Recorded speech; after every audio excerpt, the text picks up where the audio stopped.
Round 2 of the FIM MX2 Motocross World Championship got underway at Sevlievo in Bulgaria, and it was Tommy Searle who grabbed the all-important hole shot from one of the Rockstar Energy Suzuki riders. It looked like Harry Kulas there in second position. Jake Nichols was well placed in third, but a big crash for Valentin Tellier ended his chances of finishing the race, crashing out of seventh position.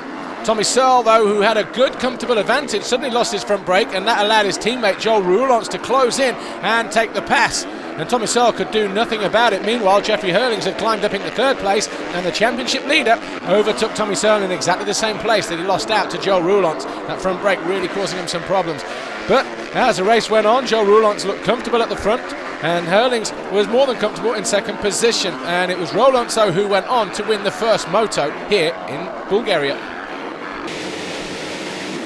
MX1 race 1, and Tony Cairoli up the inside, 2:22 on the Red Bull KTM, got off to a good start, just leaning on David Philippart's, pushing him wide, but behind him the two Kawasaki's of Gauthier Paulin and Christophe Pourcel wasted no time in making their way to the front. First, Gauthier Paulin had to fend off the challenge from Clément de Sal to move into third position, and then Cairoli found himself in a battle with Clément de Sal as well, as he surged forward at the same time. So Cairoli was starting to lose positions and dropped down into fourth place. He then tried a late surge to get onto the rear wheel of Clément de Sal, but would eventually have to settle for fourth place. Up front, though, it was all about 377 Christophe Pourcel. He would take the win for Kawasaki. Gauthier Paulin was second, de Sal was third. MX2 race 2, and the decider in terms of the outcome of the overall Grand Prix, it was Jake Nichols who got the hole shot initially, but then Tommy Searle ran alongside him, going through into the second turn through the bomb hole. And Jake Nichols, though, would eventually fall on the opening lap from third place. Tommy Searle, though, would lead every single lap. Jeffrey Hurlings, he started in third position, but eventually got through to second, leaving Joel Roulance and Max Anstey to provide the fireworks as they went at it for the battle of fourth place. This wasn't the first time they clashed, and eventually Joel Roulance would find a way back through.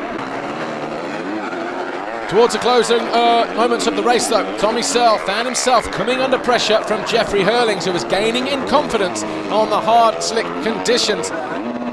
Hurlings' teammate Jeremy Van Hoorbeek was in third. Meanwhile, the battle for fourth was still yet to be decided. Joel Roulance making sure that he was that fourth man home, nudging aside Max Anstey with about 3 laps to go. The checkered flag, though, went to Tommy Searle. He won the race, he won the Grand Prix from Jeffrey Hurlings and Jeremy Van Hoorbeek.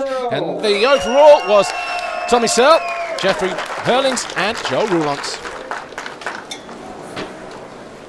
I'm really happy. I think the whole team's so happy to get this so early on, and I mean, my starts were good today. The whole shot, I never done that all last year, so it goes out all the hard work that Harry Nolte and Mitch had done and all the rest of the mechanics. So really happy, and yeah, disappointed I couldn't win the first one, but I made it happen in the second one and done the best I could today. So really, really happy.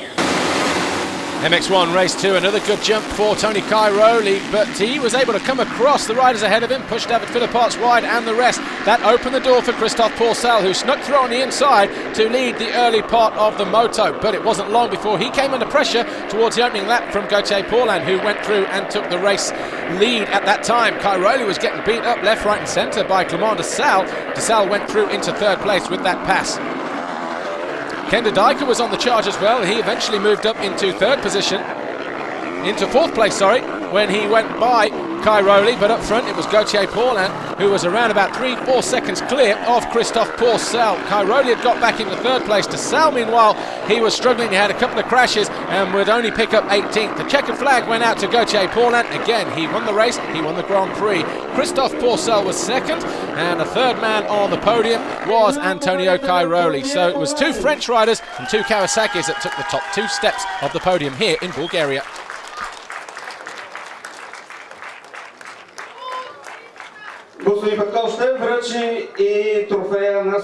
Yeah, I really love this class. I mean, it's not the championship start just in Valkenswaard. We are here at the second GP and get the win already. So really, really happy. I was already riding really good in Valkenswaard, but I had some crash, and here I was really safe on the bike. I had a good feeling. I had a really good speed. So really feeling good on the factory Kawasaki, especially with the factory also KYB suspension, and yeah, all the mechanics had to do a really good job, really hard job. So yeah, the bike's working really good, and all the sponsors are behind me, my family, my girlfriend, Yves de Maria was helping me a lot, and really happy to be here. And now I want to continue like this. Congratulations.